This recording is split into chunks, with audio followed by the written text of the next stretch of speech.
on gold, but Sitab's already doing good. He was one of the early Jace mid adopters. I think kind of bold Scout. to take that into one of the legendary Scout. Whoa, okay, Scout just wins this. I thought he was griefing and just outdam.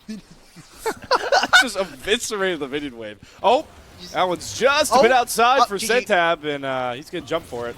Health pack. I don't know if this will save him. He thinks the only way out is to fight. And it looks like our farm off has turned into a skirmish off. They trade kills, but guess what? Welcome to Onivia Highlights. These are the best highlights from the LPL 2025 Split 2. Level 2 soon. The Ignite is still up and available for them. As soon as they ding level 2, Pays and Missing have to be so careful. Oh, Feather Hook's missing out of his crash. Now he has to flash. 1xN follows. Flashes galore, but guess what? It's first blood to ThunderTalk, right where you want it in 1xN's pocket. Waves. Orin is perfectly fine, still getting a similar amount of this gold. It's just going to be priority going over. Uh-oh. See that? Is he going to invade? Ren, he's going to get picked by the seismic shove. He just wanted to go for the invade onto the chickens, but now he's flashing on top of Scout, gets the three-pointed knock-up, but Scout is better timed with his flash, gets out to safety, and Shun welcomes Xiaoheng Ren back into the LPL for the first time, and JDG are going to make it a bigger party here. Those ultimates come right online, and JDG making a 2-for-1 on, but it's just a little bit too late to the play. It's too fake, and also for ThunderTalk, I like what they're doing. They are playing a little bit and leaning towards the side and feeling good about their setup in the game. They haven't even lost mid-push. They still were able to grab that cleanse out of phase.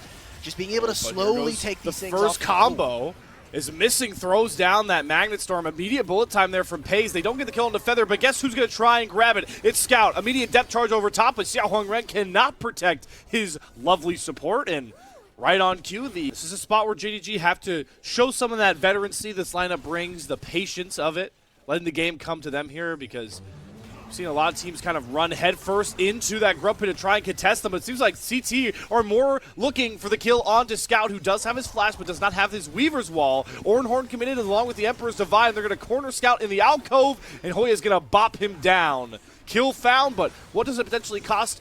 TT on again, we had some questions for, right? Like, is Shun going to be able to get this massive ultimate that's really going to be able to set up Pays? Is Missing even going to find the croshdowns? Sitab has no flash, but it can very easily just shuffle back over the wall. There is a teleport available for Hoya. The dragon has spawned. I don't know if this is really your play. ThunderTalk, I think you just gotta give this one up, boys. Yeah, he's walking head first into the fog. He's gonna have to flash out. He gets his partner hooked. His Feather once again will have to pay for the sins of his team. Hoya's TPing in a bit too late to this play as well, so JDG is just gonna try and turn onto him. The Crescent Guard does come down for Xiaoheng Ren to buy some more space, but 1xN is completely cut off. ThunderTalk are completely scattered, and JDG are just gonna run right through this fight knowing it. It's gonna wipe down ThunderTalk. No kills found on the turn. Missing pays his life for a huge bounty. What was that? ThunderTalk just completely collapsed. Everybody feels like making small errors in that fight turns into a big win for JDG. Just why? Why are we setting up for that? We have the 4 grubs. Let's continue to use our side lanes. We know that Sion is always going to be able to match, especially without ultimate. So ThunderTalk end up putting themselves a bit in the hole. Will lose the dragon as well as the mid-tier one, which was kind of a point of strength for them. Their ability to clear the mid-wave a lot faster. But Missing alongside Shun, being able to screen this side of the jungle, getting a lot of vision. So be potentially a turret going down, if not getting very close to one. No one from the side of ThunderTalk is in the area. They're not going to be able to contest this. This is just going to be free gold now going over to Scout. I wonder, how close is he to finishing his second item? Because not only grabbing those kills, but also now grabbing the turret as well. This Talia is accelerated in the game alongside that misfortune. Pays dividends to have your flash back up with that Weaver's Wall available. You can see how much safer Scout feels on those side lanes. Just grabbing and gobbling up as much gold as possible. We have a voracious Otacon, all of their side lane priority, like you're calling, in order, and now they're coming for the collapse. Weaver's Wall going to cut out the top end play from Scout. Depth charge going to land on top of Missing, who tries to get his combo down, but there's the bullet time, separating everybody from ThunderTalk. They're once again scattered and looking pretty weak. Feather and 1xN both below half HP, and Scout knows it. He flashes in, looking for that killer play to shut down ThunderTalk, and while he falls, Pays picks up all of the pieces behind him. JDG are just too locked in. Team fighting in this game 1, and it might have just sealed those the guys that need to start the fights and set up Paze and Scout being too difficult to deal with. Without right? Like, they still have the Herald. You're still waiting for 2 items. Like, and here's the problem. They're going to get sped up pretty quickly here. As we talked about a little bit ago, when that window hadn't come yet, Otacon is on the map, and this is Voracious Otacon, right? The one that enables even more snowball, aggressive playmaking. And I just feel like TT are in a position where they can't even really contest this, but again, they're feeling desperate. They're over-grouping, trying to play for this Otacon.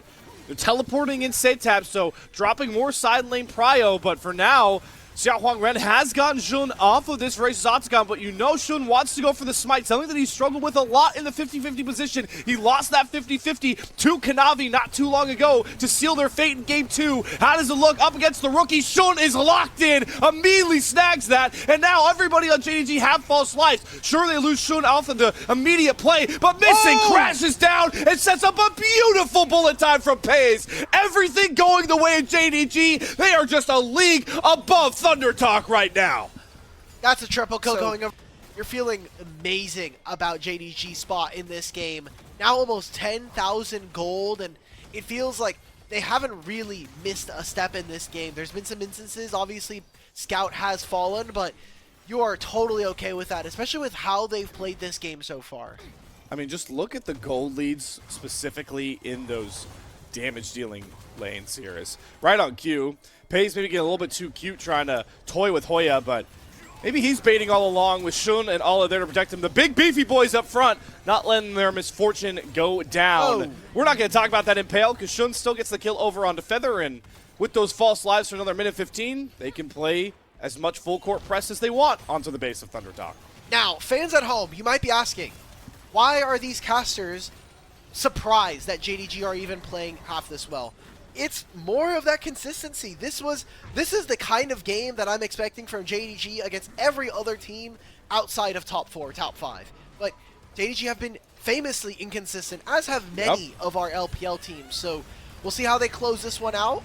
Man, they're looking to go for the record of quickest game here in the LPL. The way that Scout is diving in with that Weaver's Wall under 2 Nexus turrets. Bullet time comes down again. This time, Hoya does a pretty good job canceling out Paze. Step Truck's going to come over across as well to back the misfortune off these Nexus turrets. But Setab's going to have to do a ton of work with these Sand Soldiers to keep JDG at bay. He goes in for the Shreeman Shuffle, gets one, but it's on to the Scion, who will happily recall back as they lose Setab. They lose their main wave clear, up as they always have been on the other side of the map to JDG's main play in their favor. So ThunderTalk are continue dropping more resources, trying to protect a tier 2 turret that I really feel like they should just let go.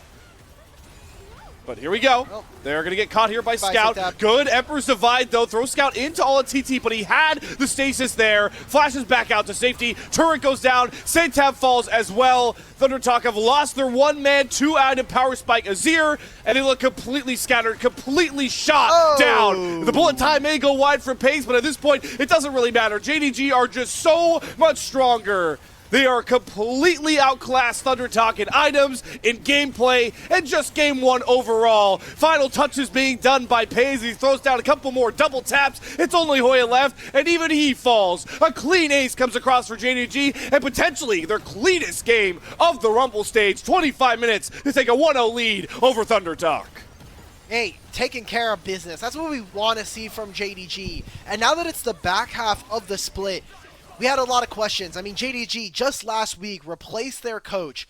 Otherwise, this Rise gets way too tanky for them to deal with. They're going to be diving in onto a Pantheon, onto basically all eyes on this Jhin, and just the state of the lane, having Nico down already both of her pots, despite being in a double range lane. Again, when you have this Kai'Sa as your AD carry, usually laning phase is not your strongest suit. Ooh, the movement speed from heal, actually. Nice dodge from missing.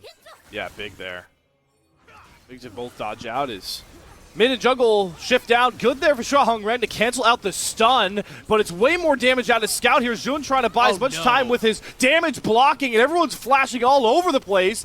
Traded kills here as Feather picks up Shun. Scout, though, able to find a kill of his own, and Pace flashing forward with the 4th shot, gets the bouncer grenade to find one, and he's going to ramp up the rest of these kills. Nobody's watching Pace, but everyone's watching him now for ThunderTalk as he just pops all 3. Griv pays the triple kill. Another disastrous first skirmish for ThunderTalk. 2 very okay games. Game 1 maybe a little bit less so, but already here in game number 1, he's playing really, really well as Allah? Croc is throwing down here. How did we even get into this scenario where 1xN is anywhere near a level 6 Renekton? They swap all of their summoner spells. Great all-in from Allah, and very smart timing coming in from a top laner who is pretty legendary here in the LPL. Been playing for quite a while. As the Maiden doing a lot of damage, but you got more friends coming than just the ghouls and the Maiden to worry about, Hoya. Completely surrounded. JDG, it feels like they're playing 6-on-5 the way they're moving around the map right now to just punish ThunderTalk over and over again. That's another wave that's going to be lost. Scout just pushes in his wave, so he's probably going to be answering. Especially, I'm glad you brought up the international stakes of the LPL.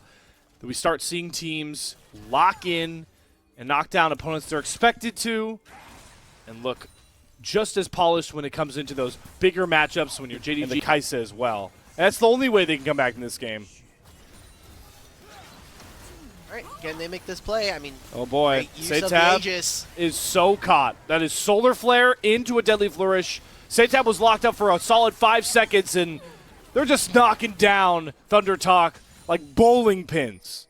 One by one, they fall. Xiaohong Ren gonna cleanse the first stun there from Shun, but luckily missing is here with the scene of play. That's flashed out as well. Teleport, though, coming behind here. Again, kind of a late TP from Hoya. Where do you really go here? You're going to chase down Shun and missing with Scout nearby?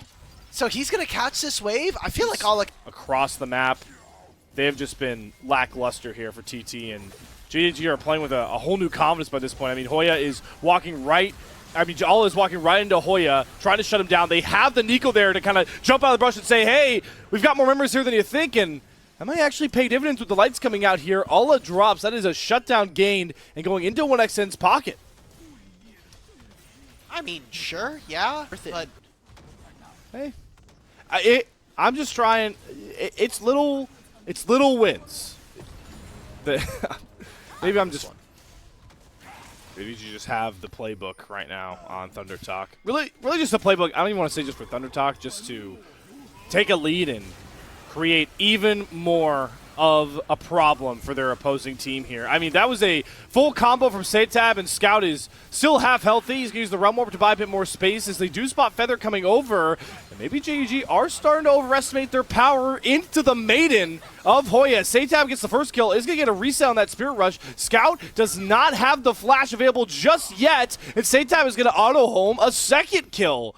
There's some good map play from ThunderTalk, overloading and punishing JDG, but they always pick up something on the weak side. I can't wait to, after this game, go and see my Twitter feed, and I'm going to see a 10-10 tweet. I already know. She's going to make some kind of fan cam talking about these two and showing them straight up dying on a side lane for free. So you won't gross now, knowing how much more is going on the map right now. They do keep both Xiaohong Ren and Setab in that bot side. There's a teleport coming in from Scout. Whoa, it's pretty far. They're going to make a really long chase. And it's a minute and a half before, or 2 minutes almost here, for the Dragon. This could potentially set up for JDG to get a lot more on the map. They're going to go long for Setab. Yep, he has Spirit Rush. He's already used 2 charges, though. Has Flash as well if he needs to. It really feels like there's no way out for Setab. Maybe he understands that, trying to buy time to see if this can get extra space on the other side of the map. Not going to be a mid, really. Got to think that play and that sacrifice is mostly for Hoya's gain. Oh, but they have the Rift Herald here. Unfortunate ult coming in from missing, but just pushing off the bottom lane push of TT. This pair is not going to be able to get much done. And cool, Hoya got yourself a turret. But if you look at this now for JDG, they're going to take another turret in bottom lane. They can very easily shift this over into mid if they need to. Sir, mid wave. They do start up the Dragon Xiaohong Ren, so we'll see if JDG want to respond with a fight of their own. Solar Flare is back and available. Scout nearby with the Realm Warp. Both top laners answering mid waves. And this is what we call the calm before the storm. Don't expect a straight 50-50 to start this one out. It's going to be JDG. Look towards Shun. Looks toward missing. All the wombo combo ultimates, though, are on ThunderTalk's side. So the lights are going to go out. No smite means that Shun's going to just grab that dragon for free, and now Xiaohongren jumps in with 1xN. They do pick up the kill onto Shun, but they cannot face up the might of Alo with dominance back up. A curtain call raking over the entire fight, and most importantly, Scout just decimating all of the TT members on the front line here. Gets another Prism root. The Deadly Flourish is going to force Hoya to juke right back into Scout. Does get away from that first Q, but not the second. Scout picks up 3 whole kills across that entire dragon play to put himself at Exodia point. I mean, not only do they not executing their comp and waiting for ThunderTalk, like we saw in that last fight, to get desperate and dive in. And now, very similar to game 1, they have so much control, massive gold lead, tons of turrets taken, so they have a lot of advancing wards, and they just get reign over all these big-time neutral objectives. The Paranoia is going to come out here. CT try and steal some of these flowers away. Pop Blossom only lands on a Paze. He cleanses it. Scout gets out to safety with the Seraphs, and now Paze can step up and start raining Hellfire down onto ThunderTalk. The flashes won't save them. Nothing will save ThunderTalk as the skies part clear and JDG's sign rains down on this game. Well, they now get to take all these wave carries of JDG now. Scout, who has been, I think, pretty maligned so far coming into 2025. His split one has the Infinity Edge and the RFC, so he does so much more damage. There's a teleport here, trying to catch out Paze and missing. Pantheon can join. They ult, though, on to missing because they couldn't get vision on top of Paze, the much bigger prize.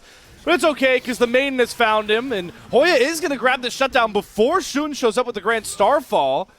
Another side of the map now. Astamir Scout, who once again is so safe with the Realm Warp. That time the stun doesn't land for missing Solar Flare, but guess what? Deadly Flourish makes it so much more potent of a pick play. The 1xN has to burn Flash, burn Cleanse to get to safety. Xiaohongren and Feather try and re-engage, but they can't do anything without Satab. 1xN here. Missing goes low once more, does get picked off. The Paranoia turn coming out for TT once again. But the lightning just doesn't follow the thunder right now. Nothing is following these plays for TT. It's just Scout showing up in the nick of time, trying to once again show that he is back in that form to push JDG over the edge in the Rumble stage. Still not as clean, but guess what? Jungler's dead. Shin is going to try to start this up. Hoya is in the area and has already started to kind of bully the Pantheon away. I mean, he's just going to get much more HP. Scout's going to also be able to Realm Warp them. This should be their Infernal Soul. Good stun from Shun. He actually gets it done on his own. He says, guys, I appreciate you coming, but you're just going to watch as Hoya drops to Shun, and when the York is losing to the Pantheon jungle, just further personified. So this is the part of the matchup that gets really annoying. This is like our soap opera. This is like our soap opera in the middle of this game, you know? It's the battle of the 2 top laners. Unfortunately, Ala is just a goat like that. So, well, Baron's gone. Xiaohongren is completely decimated. Oh, this is a fleeting hope from ThunderTalk. Again, they had to do it. They have to try and do something to stem the bleeding. But this game is turned all red in the name of JDG. Another triple kill comes across. The curtain call hits its mark. That's the ace. And we're going to get another sub-30-minute win from JDG. They start out the second round robin looking completely in control against the ThunderTalk team that will now fall to the bottom of the standings at 2-8. Well, JDG now definitively hold the head-to-head record versus ThunderTalk. And ThunderTalk, it was great. It's unfortunate that you lost your jungler, but JDG are just one hell of a different team. They're in a different league compared to you. The 2-0 comes across.